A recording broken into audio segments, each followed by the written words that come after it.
La Chine a un problème. Il y a trop d'hommes et pas assez de femmes.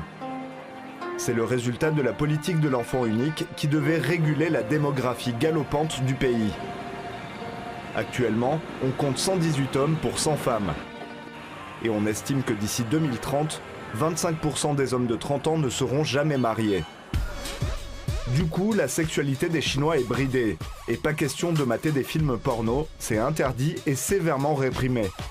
La solution, remplacer les femmes en chair et en os par des poupées faites de silicone et de métal. Et ça, c'est autorisé. C'est plus facile de vendre des sex toys que du porno en Chine. Peut-être que c'est moins menaçant pour le gouvernement que l'imagerie pornographique. Pas de problème pour les sex dolls. Un peu paradoxal dans un pays où le sexe est aussi tabou. La capitale de ce business qui pèse 2 milliards de francs, c'est Dongguan. Cette ville de 8 millions d'habitants est réputée pour être la capitale du vice en Chine. Elle a été pendant longtemps un paradis de la prostitution. Désormais, c'est là où sont produits la plupart des sex toys made in China.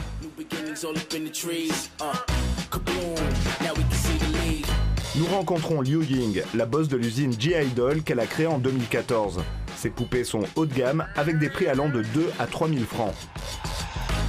Il en sort 1 millier par mois de son atelier, un endroit un peu étrange où les ouvriers assemblent, customisent des poupées à la demande des clients.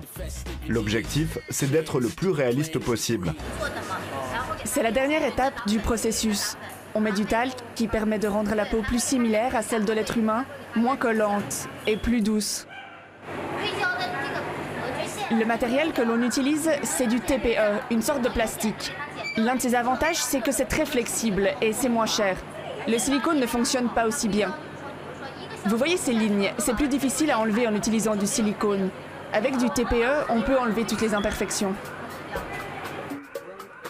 Depuis 2016, cette usine propose même une poupée dont la peau chauffe à 36 degrés pour ressembler à celle du corps humain. Et les ventes de ce modèle cartonnent.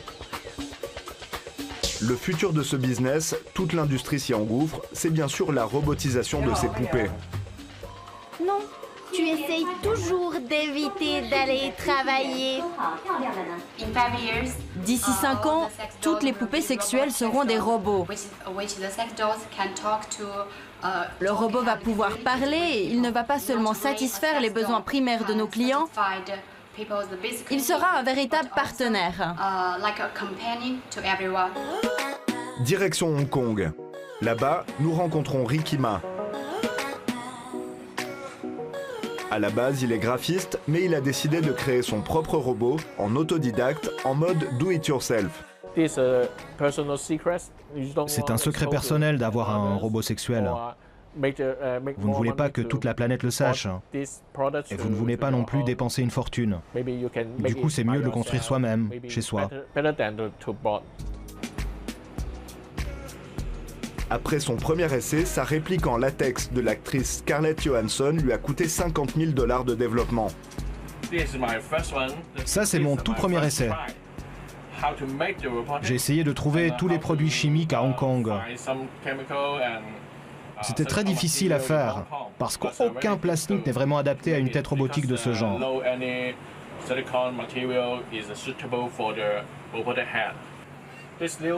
Ça, c'est mon dernier modèle. J'ai ajouté de nouvelles expressions faciales et le matériel est de meilleure qualité. Et j'ai aussi mis des caméras dans les yeux. Pour l'armature, il a modélisé un squelette humain et l'a produit avec une imprimante 3D. Aujourd'hui, il veut que les gens soient capables de créer leur propre robot, sexuel ou non, chez eux. Il a donc lancé une campagne Kickstarter pour lancer un guide de construction de robots humanoïdes. C'est la réponse technologique aux carences d'une société.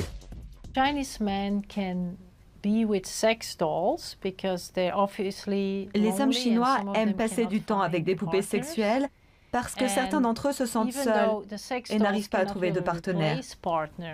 Même si une poupée ne peut pas remplacer une femme, elles peuvent accomplir d'autres fonctions. C'est pratique d'avoir une poupée que l'on peut utiliser quand on veut, on peut l'éteindre quand on veut. La solitude, ce mal moderne qui se cache derrière nos sociétés ultra connectées, n'est pas seulement une affaire chinoise. La preuve, les ventes de ce genre de sex dolls, qui ne sont pas seulement de simples jouets porno, explosent un peu partout dans le monde.